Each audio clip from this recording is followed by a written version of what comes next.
everybody under the sound of my voice. Right now, we're just gonna worship God. I don't care what you're going through. Let's just saturate the place with worship. Let's saturate your cars, your houses.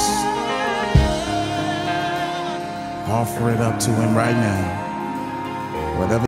Sur lesquels nous sommes en train de développer tout au long de cette semaine.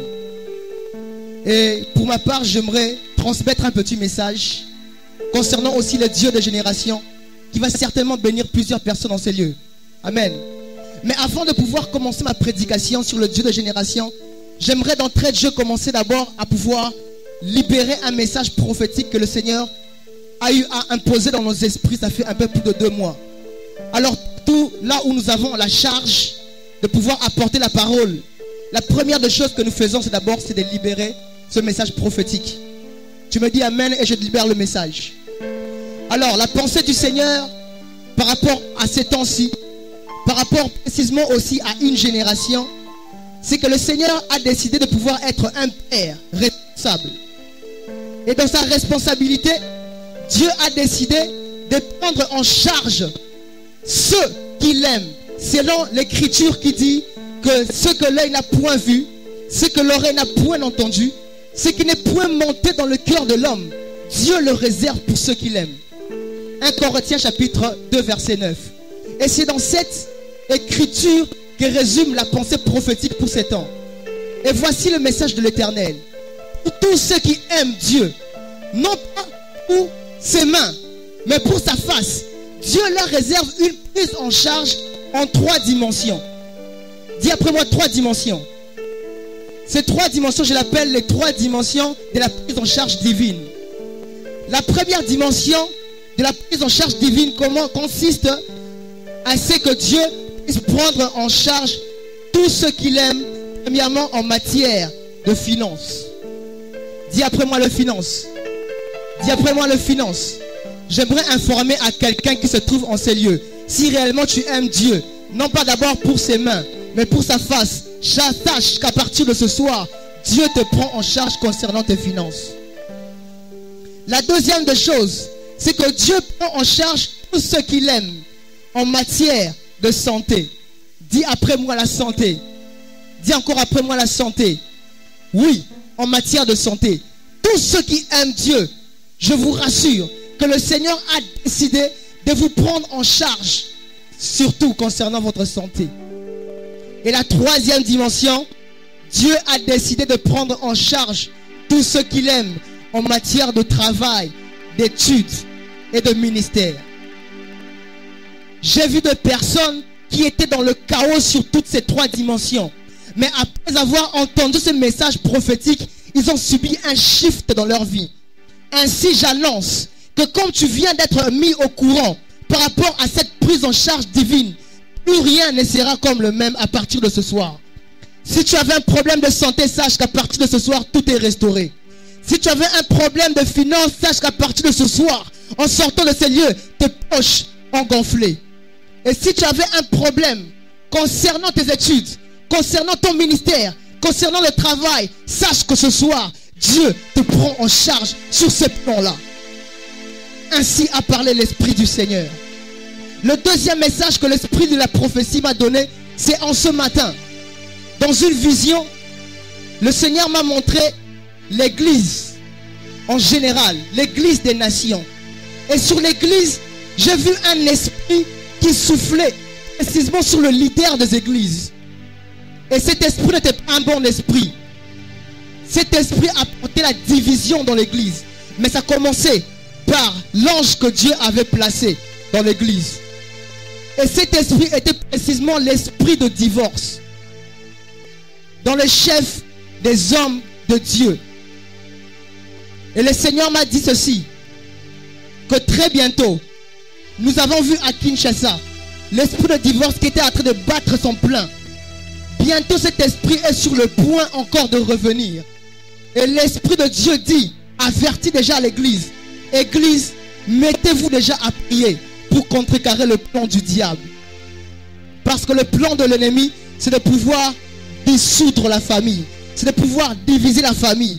En commençant par les hommes de Dieu, en mettant le divorce.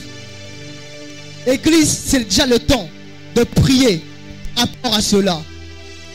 C'est le temps de prier par rapport à cela. Tel est le message de le Seigneur à libérer pour l'Église. Alléluia. On acclame très fort pour notre Seigneur. Et je commence mon message.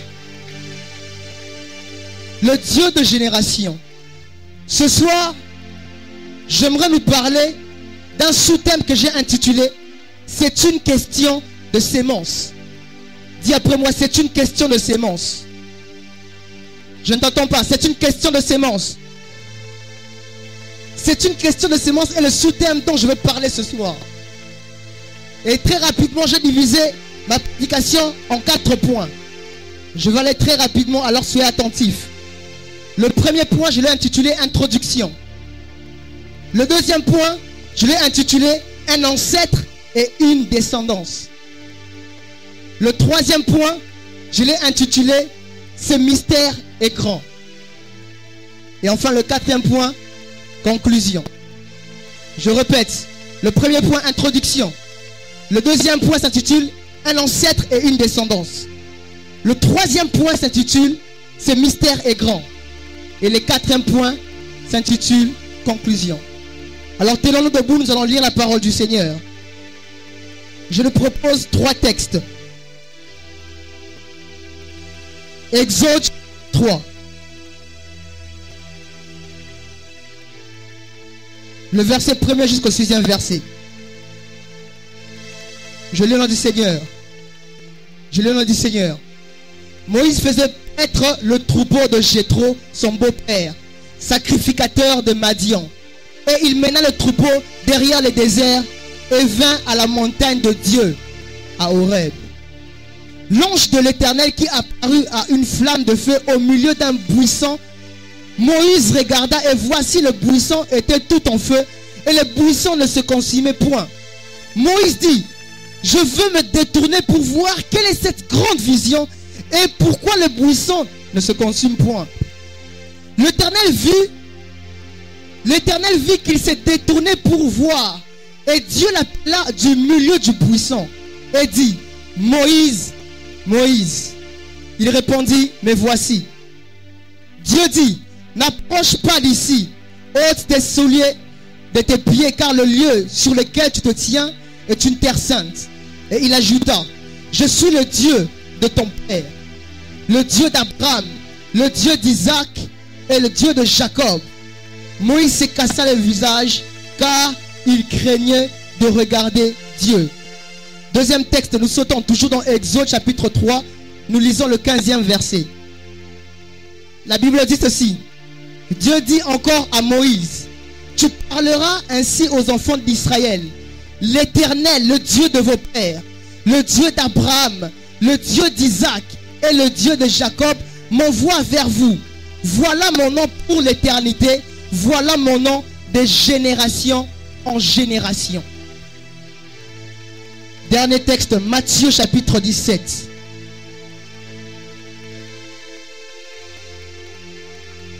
Matthieu 17.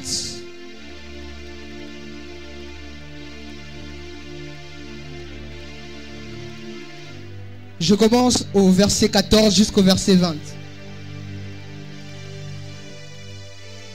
La Bible dit, lorsqu'ils furent arrivés près de la foule, un homme vint se jeter à ses genoux devant Jésus et dit, Seigneur, aie pitié de mon fils, qui est lunatique et qui souffre cruellement. Il tombe souvent dans le feu et souvent dans l'eau. Je l'ai emmené à tes disciples et ils n'ont pas pu le guérir. Écoutez la réponse de Jésus. Race incrédule et perverse, répondit Jésus. Jusqu'à quand serai-je avec vous? Jusqu'à quand vous supporterai-je?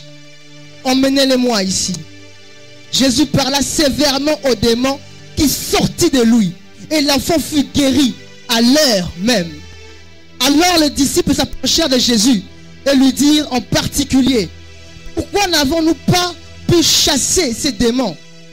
C'est à cause de votre incrédulité, leur dit Jésus. Je vous le dis en vérité, si vous aviez de la foi comme un grain de sénévé, vous direz à cette montagne, transporte-toi d'ici, là, et elle se transporterait. Rien ne vous serait impossible. C'est la parole du Seigneur, nous pouvons nous rasseoir. Le Dieu de génération, c'est une question de sémence. Alors à l'introduction, j'aimerais commencer déjà à introduire cela. Que pouvons-nous dire par rapport au Dieu de génération? En lisant la Bible, nous comprenons que déjà depuis le commencement, Dieu ne se manifeste pas seulement comme en étant le Dieu créateur, mais il se manifeste aussi déjà comme en étant le Dieu de génération. Nous remarquons cela dans Jean chapitre 1er, où la Bible dit qu'au commencement était la parole. La parole était avec Dieu, et la parole était Dieu. Nul de ce qui n'a été fait sans elle, et rien de ce qui a été fait n'a été fait sans elle. Ok. Mais lorsque nous avançons vers le verset 4, toujours du premier chapitre, la Bible dit ceci concernant la parole. La Bible dit que la lumière, la parole, était la lumière des êtres humains. Or, les êtres humains n'est qu'une image de la génération. Et cette lumière, c'est la personne de notre Seigneur Jésus-Christ. Donc déjà dans le livre de Jean, le Seigneur nous révèle que Jésus-Christ est le Dieu des générations. Le Dieu de plusieurs êtres humains. Car il est la parole qui est une lumière pour plusieurs. Alléluia. On est là. J'avance. Nous lisons le livre de Exode, où Dieu vient se manifester devant Moïse, comme en étant un buisson qui ne se consumait point. Alors lorsque Dieu se manifesta devant Moïse, il y a un enseignement qu'il était en train de transmettre à Moïse, sous le feu du buisson qui ne se consumait point. Nous savons tous que lorsque nous nous mettons à allumer un buisson, elle se met à être consumée, jusqu'à ce qu'elle puisse sécher. Mais ce buisson-là, il était en train de pouvoir... Donc, comment dire? Bon, je dis ça en lingala. Moto ebanae kokaokate. Si ça se dit. Mais au moins, on me comprend. Amen. Moto ebanae kosilate. Alors, dans cet enseignement-là, Dieu était en train de dire à Moïse que je suis le Dieu qui est un feu dévorant d'éternité en éternité. Un feu dévorant qui ne se teint point. Voilà pourquoi le buisson était en train toujours d'être en feu sans pour autant sécher. Alléluia. Mais là est le cadet de mes soucis. Mon problème est le Dieu de génération. Que pouvons-nous dire de Dieu de génération? En fait, j'aimerais donner très rapidement 3 petites définitions concernant le Dieu de génération. Qui est le Dieu de génération? Le Dieu de génération est le Dieu qui a commencé avec une génération, mais il ne s'est pas limité à cette génération-là. Il est aussi celui qui a travaillé avec la descendance de la génération avec qui il a inauguré. Le Dieu de génération, il se manifeste aussi comme en étant celui qu'on appelle Alpha, mais qui entre de la dimension de Emmanuel et qui chemine comme Oméga. Le Dieu de dimension est le Dieu que le Fils a hérité de son Père, ou encore le Dieu que le Père a transmis à son Fils. Ainsi, moi j'aime l'appeler le Dieu transgénérationnel. C'est-à-dire que Dieu, en matière de génération et génération, il est un trésor qui se transmet de père à fils. Le Dieu de génération. Quittons un peu l'introduction, allons vers le deuxième point. Un ancêtre et une descendance. Dis après moi, un ancêtre et une descendance. Alors écoutez ceci. Dieu vient se manifester devant Moïse. Écoutez très bien la parole de Dieu. Il dit à Moïse, je suis le Dieu de ton père, le Dieu d'Abraham, d'Isaac et de Jacob. Vous suivez ça? Il dit, je suis le Dieu de ton père, le Dieu d'Abraham, d'Isaac et de Jacob. Je dirais, non, non, non, Seigneur, il y a quelque chose qui cloche. Si tu devais venir vers moi, me dire que tu es le Dieu de mon père, tu devais te limiter à parler que d'Abraham. Mais comment se fait-il, tu dis que tu es le Dieu de mon père, tu me détailles Abraham, Isaac et Jacob. La présentation de Dieu face à Moïse était une présentation, mais à 2 dimensions. Dis après moi 2 dimensions. Dis encore 2 dimensions.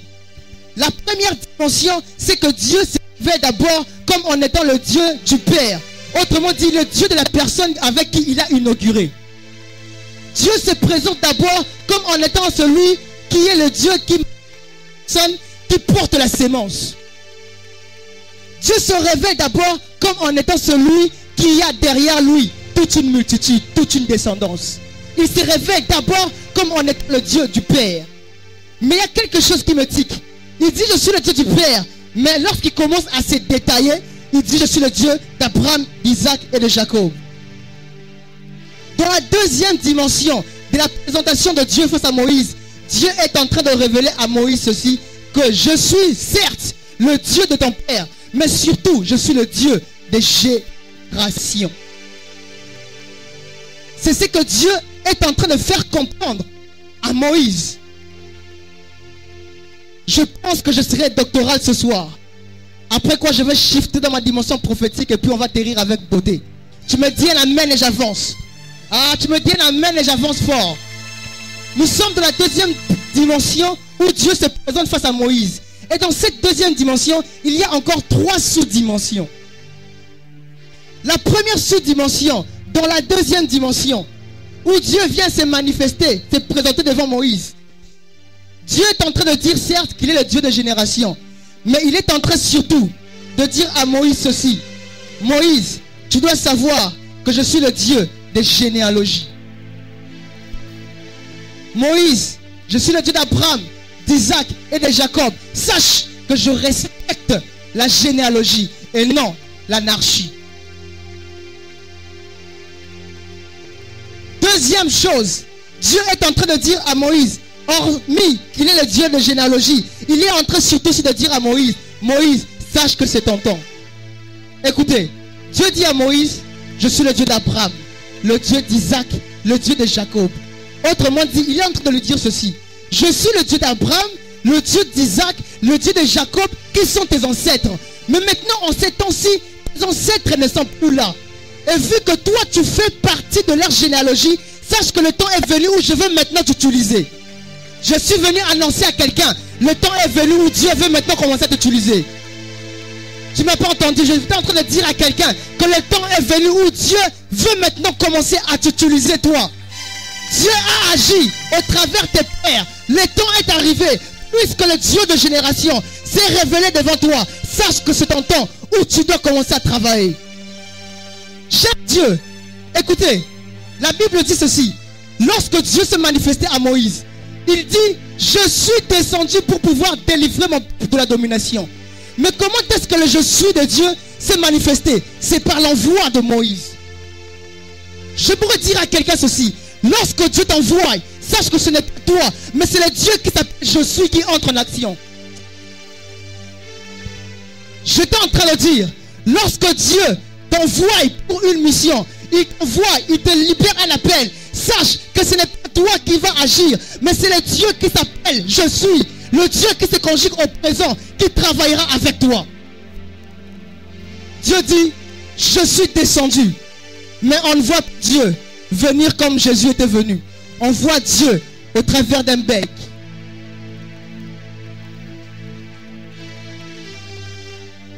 La troisième des choses, lorsque Dieu se manifeste devant Moïse, il est en train aussi, surtout, de le dire ceci. Moïse, tu dois savoir que puisque c'est ton temps, sache que tu dois faire beaucoup plus que tes ancêtres. La Bible dit que la gloire du second temple sera beaucoup plus grande que celle de la première. Autrement dit, si tes pères ont opéré dans une grande dimension, sache que toi tu dois faire beaucoup plus qu'eux. Car il doit y avoir une grande différence entre Élie et Élisée. Si Élie doit faire tomber le feu au mont Carmel et que Élisée ne doit se limiter qu'à assainir les eaux, c'est un échec. Si Élie doit diviser le Jourdain avec son manteau et que Élisée ne doit rester aussi que dans cette dimension, ça c'est un échec. Mais si dans l'ascension de Élie, il doit relâcher le manteau sur Élisée pour que dans sa mort, il puisse ressusciter un autre mort, ça c'est une réussite. Ça c'est une réussite. Ainsi, la génération qui vient doit faire beaucoup plus grand. que la génération qui l'a précédée. Je suis venu dire à quelqu'un, tu dois faire beaucoup plus que tes prédécesseurs. Tu ne m'as pas entendu. Je disais, tu dois faire beaucoup plus que tes prédécesseurs. Si Mouzé Haïdi Nabala a travaillé dans les dimensions de miracles, toi, tu dois faire beaucoup plus que lui. Est-ce que je parle à quelqu'un? Si tes prédécesseurs ont réfléchi d'une manière grandiose pour pouvoir bouleverser le monde, sache que toi, tu dois faire beaucoup plus que eux. Parce que la gloire du second temple est beaucoup plus glorieuse que celle de la première. Nous n'avons pas droit à l'échec. Nous n'avons pas droit à l'échec. Nous sommes de ceux qui doivent monter. Là où nos pères sont limités, nous, on doit aller plus loin. Tu dois aller plus loin. Dis après moi, j'irai loin. J'irai un peu plus loin. J'irai beaucoup plus loin. Ce que j'aime, nous sommes de la génération, vous savez, je disais tout à l'heure qu'il doit y avoir une différence entre Élie et Élisée. Et nous, en ces temps, nous représentons la génération Élisée. Alléluia. Nous représentons la génération Élisée. Vous savez pourquoi? Parce que Élie est un type de Christ Jésus. Et nous aussi, nous sommes un type de cette génération. De la même manière que Élie a été enlevé en relâchant le manteau de la double portion à Élisée, c'est de la même manière que Christ Jésus, après son ascension, a libéré pour nous le Saint-Esprit de Dieu. Et voilà pourquoi nous sommes de cette génération-là qui doit faire beaucoup plus que ceux qui ont commencé avec Dieu. Sinon, nous tomberons dans l'échec. Et ce que j'aime dans Élisée, c'est que Élisée lui aussi en lui-même est un type de Jésus-Christ. Pourquoi? Parce que dans sa mort à lui, Élisée a ressuscité un autre mort. Et la Bible me dit que notre Seigneur Jésus, lorsqu'il est mort, le corps de plusieurs saints revient à la vie. Le corps de plusieurs saints revient à la vie. Level. Comment expliquer cela? Oh, j'aimerais qu'un scientifique m'explique ce phénomène. J'aimerais qu'un philosophe me mette à expliquer ce phénomène. Comment se fait-il qu'un homme, un oin, meurt, mais dans sa mort, le corps de plusieurs saints revient à la vie? J'aimerais informer quelqu'un. Tu es de la race que lorsque toi tu dois mourir, plusieurs autres personnes doivent revenir à la vie. J'étais en train de dire, lorsque toi tu dois quitter cette terre, sache que ceux qui étaient partis, sans pour autant avoir fini leur travail, doivent revenir à la vie. Nous sommes de la race de qui, lorsque nous mourons, il y a deux choses qui doivent se faire. La naissance et la renaissance. Toi, lorsque tu dois partir, il y a deux choses qui doivent être faites. Premièrement, la naissance d'eux. Et deuxièmement, la renaissance d'eux. Parce que lorsque un grain tombe à terre et qu'il pourrit, plus tard il deviendra un arbre, il grandit et il produira d'autres fruits. Est-ce qu'on est ensemble? Mais maintenant écoutez ceci. Le Dieu de génération. Ok. Le Dieu de génération. Dieu s'est présenté à Moïse comme en étant le Dieu d'Abraham, le Dieu d'Isaac et le Dieu de Jacob. J'aimerais ouvrir une brèche en disant ceci. Écoute-moi très bien. En matière d'héritage, Dieu est un trésor qui se transmet de père à fils et non de père à serviteur. Tu n'as pas compris, je répète. En matière d'héritage, sache que Dieu est un trésor qui se communique de père à fils et non de père à serviteur. Pourquoi? Parce que Dieu poursuit toujours la sémence du père. Dieu traque toujours la sémence du père. Tu peux être serviteur, tu es fidèle du père, mais sache que tu n'hériteras le Dieu de ton père comme en étant un trésor. Voilà pourquoi c'est une erreur qu'un homme de Dieu puisse s'appeler esclave de l'Éternel. C'est une erreur. Vous savez pourquoi? Parce que le serviteur du maître n'est pas inscrit dans la généalogie du père.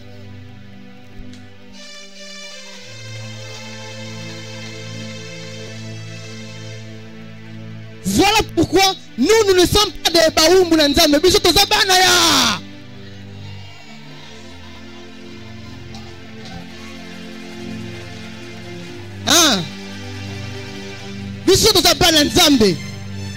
C'est une erreur quand l'homme de Dieu s'appelle esclave de l'Éternel. Pourquoi? Parce que l'esclave, certes, travaillera avec le Dieu du Père. Mais la différence entre l'esclave et le fils, c'est que le fils, lui, héritera du Dieu du Père comme en étant un trésor, pour que lui, il puisse le communiquer à sa descendance également. Et avec l'esclave, Dieu est passager. Voilà pourquoi même dans le livre de Galates, chapitre 4, verset 30, la Bible déclare: chassez l'esclave et son fils. Car il ne peut pas demeurer avec le fils de la femme légale. Donne-moi un amen et j'avance. Un amen plus fort et j'avance. Alors je shift rapidement dans mon troisième point. Ce mystère est grand. Ah, dis après moi, ce mystère est grand. Dis encore après moi, ce mystère est grand. Alors je vais un peu me perdre par rapport à ce que j'étais en train de dire au début. Parce que je suis maintenant entré dans le Nouveau Testament. Et dans ce Nouveau Testament, je veux dire des choses qui nécessairement, apparemment, ne sera pas en accord avec le thème, mais sera en accord avec le sous-thème. Et lorsque je vais prendre la pensée que je viens de vous expliquer, et celle que je veux me mettre à développer, et qu'on va le concorder, et qu'on va le...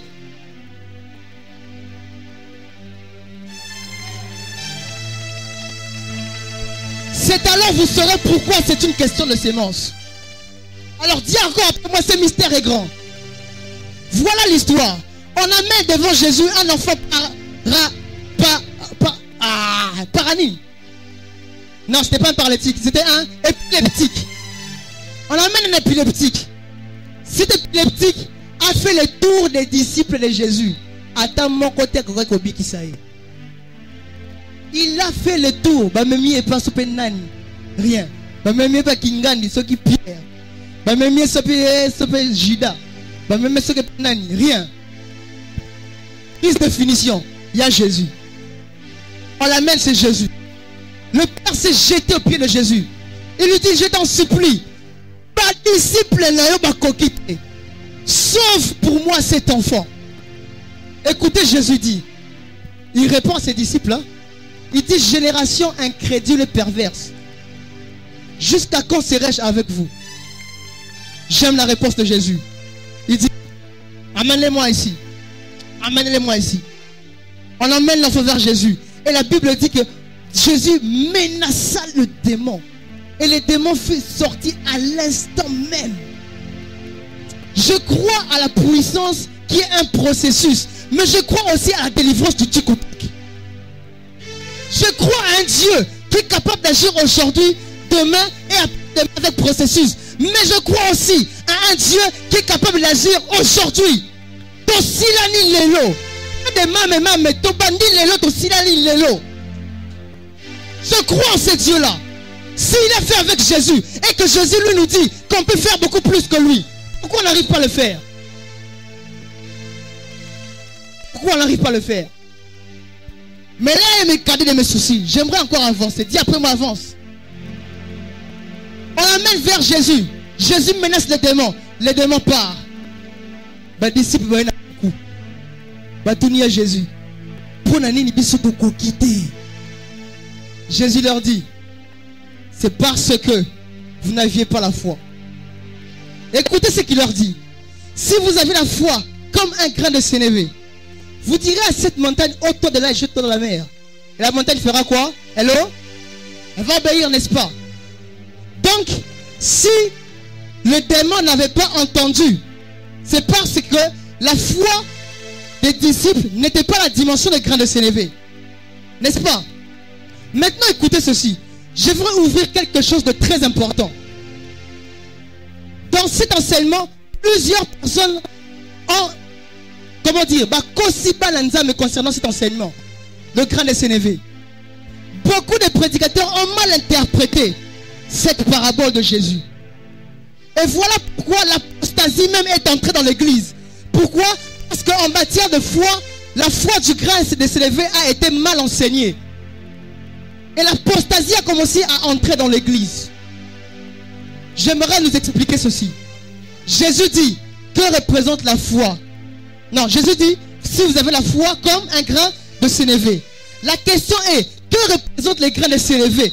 Non selon nous qui lisons la parabole, mais selon Christ Jésus qui en a donné la parabole. Je répète. Jésus dit, si vous avez la foi comme un grain de sénévé. La question est, que représentent ces grains? Non selon nous qui lisons la parabole, mais selon Jésus qui lui a donné la parabole. C'est alors que nous aurons la révélation de cela. Que nous dit l'Écriture? Docteur GBO, que nous dit l'Écriture? Que aucune écriture ne doit être le sujet d'une interprétation personnelle. C'est-à-dire, pouvoir comprendre la parole de Dieu, il faut avoir l'esprit du Seigneur qui a inspiré les apôtres et les prophètes. Si tu n'as pas en toi le Saint-Esprit, tu risquerais de prendre les écrits et faire sortir les hérésies. Voilà pourquoi nous devons avoir en nous le Saint-Esprit, pouvoir comprendre le mystère caché dans les écrits et non l'interpréter selon nous. Que représentent les grains de sénévé selon Jésus? Rappelez-vous, nous sommes dans Matthieu chapitre 17. Mais pour avoir la révélation du grain de sénévé, il faut rentrer 4 chapitres en arrière. C'est-à-dire dans Matthieu chapitre 13. Et dans Matthieu chapitre 13, précisément le verset 31, c'est pour la première fois où Jésus parle du grain de sénévé. Il dit ceci: le royaume des cieux est semblable à un grain de sénévé. Le royaume des cieux est semblable à un grain de sénévé. Donc, comme pour dire, lorsque Jésus est en train de parler du grain de sénévé, il parlait de la dimension physique, mais il parlait de sa dimension spirituelle. Et la dimension spirituelle du grain de sénévé est révélée dans Matthieu chapitre 13, où Jésus dit que c'est le royaume des cieux. Et le royaume des cieux, c'est le monde du tout est possible à celui qui croit.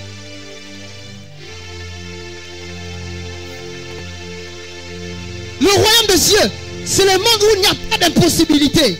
Et Jésus était en train de dire à ses disciples, c'est parce que vous n'opérez pas à la dimension du royaume que ce démon vous a résisté.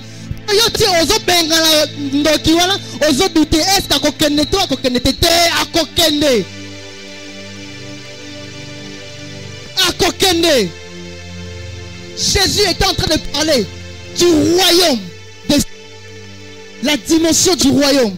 Un monde où tout est possible. Dis après moi, tout est possible. Dis, tout est possible pour moi. À partir de ce soir, je n'échouerai plus. À partir de ce soir, je ne connaîtrai plus d'échec. Reçois cette dispensation dans le nom de Jésus. Le royaume des cieux est semblable à un grain de sénévé. Maintenant, je rentre dans l'Ancien Testament. Nous avons la révélation que le royaume des cieux, que le grain de sénévé n'est rien d'autre que la dimension du royaume. Or, dans l'Ancien Testament, il y a eu un homme qui a opéré dans la dimension du royaume des cieux.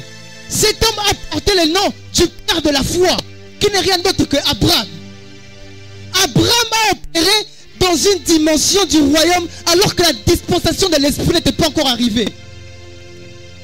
Abraham a opéré dans une dimension, dans sa génération, il a eu une longueur d'avance par rapport à ceux qui étaient avec lui. Je déclare sur toi dans le nom de Jésus que tu prends de l'accélération par rapport à ta génération. Là où ta génération s'est limitée, toi tu es en train de prendre de l'accélération. Là où les gens se limitent en matière de science, en matière d'économie, en matière de ministère, toi tu vas prendre de l'avance. Toi tu vas prendre de l'avance. Je disais que toi tu prends de l'avance. Tu opéreras à une dimension, une longueur d'avance par rapport à ta génération. Et c'est ce qui s'est passé avec Abraham.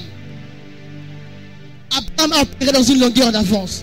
Mais maintenant écoutez, si le grain de sénévé est la dimension avec laquelle Abraham opérait, c'est que le grain de sénévé était à Abraham. Hein? Hein? C'est que le grain de sénévé était à Abraham. Et si le grain de sénévé était en lui, c'est que le grain de sénévé est une sémence d'Abraham. Revenons maintenant dans le Nouveau Testament. Voici la deuxième révélation. En réalité, lorsque Jésus était en train de dire que si vous avez la foi comme un grain de sénévé, Jésus, en réalité, dans cette graine de sénévé, il était en train de leur présenter la sémence d'Abraham. Tu n'as pas acclamé pour le Seigneur. Tu n'as pas acclamé pour Dieu. Hein? Jésus était en train de présenter la sémence d'Abraham à ses disciples. Autrement dit, il était en train de dire que si vous avez en vous la sémence de votre ancêtre Abraham, plus rien ne vous sera impossible. Plus rien ne vous sera impossible. Parce qu'Abraham a opéré dans une dimension. Je dis, Seigneur, aide-moi à opérer au-delà. Aide-moi au-delà. Imaginez-vous dans son âge. Hein? Matissaï, Bomaï. Hein? Écoutez, la foi et la folie commencent toujours par la même lettre, F.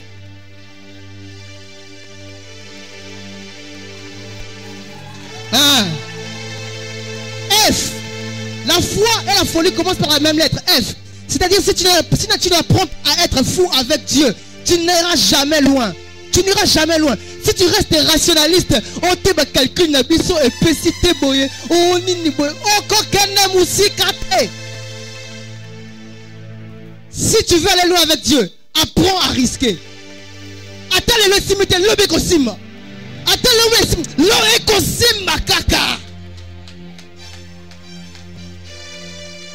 Dis à ton voisin kosima.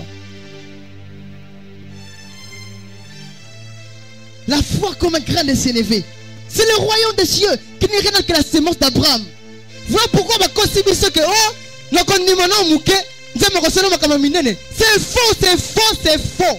C'est faux, c'est faux, c'est faux. Tala, ozala kondima muke, nzema kosala pe makamu ya mi. Soko ozala kondima munene, nzema kosala makamu ya mi.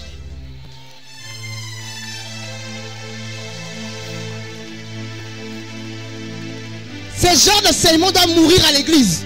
Parce que ça fait apostasie. Voilà pourquoi Dieu dit de sa parole, lorsque le Fils de l'homme reviendra, trouvera-t-il encore la foi? Je prie à Dieu que Dieu suscite une génération de personnes qui ont la foi. Je prie à Dieu que tu fasses partie de cette génération, de ceux qui ont la foi, de ceux qui savent risquer avec Dieu et pour Dieu.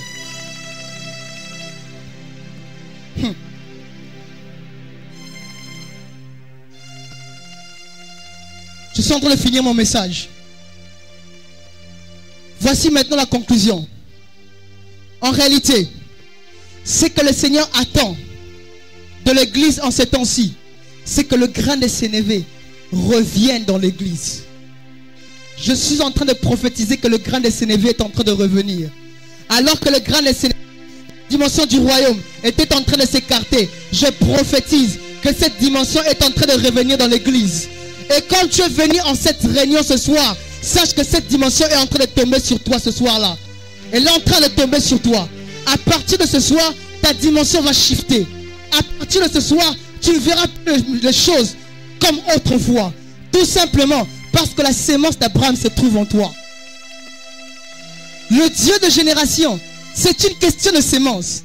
Quelle est cette sémence? La sémence du Père. La sémence du Père. Parce que Dieu poursuit toujours sa sémence. Il poursuit toujours sa sémence. Il le poursuit toujours. Dieu le traque. Il traque sa sémence. J'aime une parole de la Bible qui dit que le don et l'appel est irrévocable. Le don et l'appel est irrévocable. Nzambe abengio abengio balinga balinga te abengi. Soubinza apesi likabu balinga balinga te apesi. Je prie à Dieu. Je prie, précieux Saint-Esprit, que ce soir, la foi de quelqu'un puisse revenir à son état d'origine. Je prie alors que plusieurs personnes en ces lieux, leur foi commençait à baisser. Oui, plusieurs en ces lieux, leur foi commençait à baisser. Par rapport à plusieurs situations. Père Céleste, je prie à ce que la foi puisse revenir dans le cœur de tes enfants. Que la foi revienne dans le cœur de tes enfants. Est-ce que tu peux te tenir debout? Nous allons prier.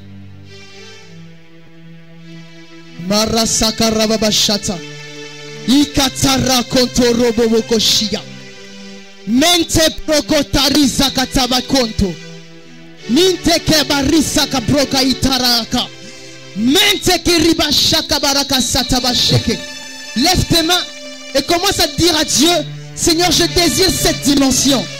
Je désire opérer dans cette dimension. Tu viens de nous parler qu'on va faire beaucoup plus que le Père. Aide-moi, Seigneur, à opérer dans la grande dimension auquel tu m'attends. Que quelqu'un élève sa voix et commence à dire à Dieu, Seigneur, aide-moi à pouvoir monter avec toi. Aide-moi à pouvoir évoluer avec toi. Aide-moi à pouvoir aller loin avec toi.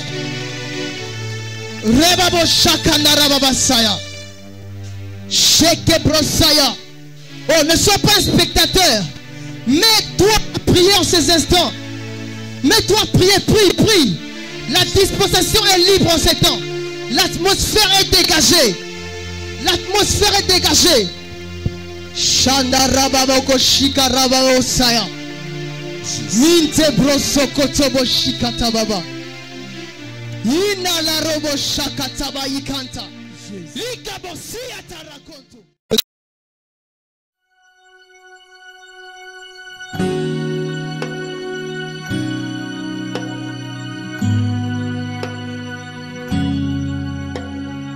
There was a time I truly believed that I could do it on my own. But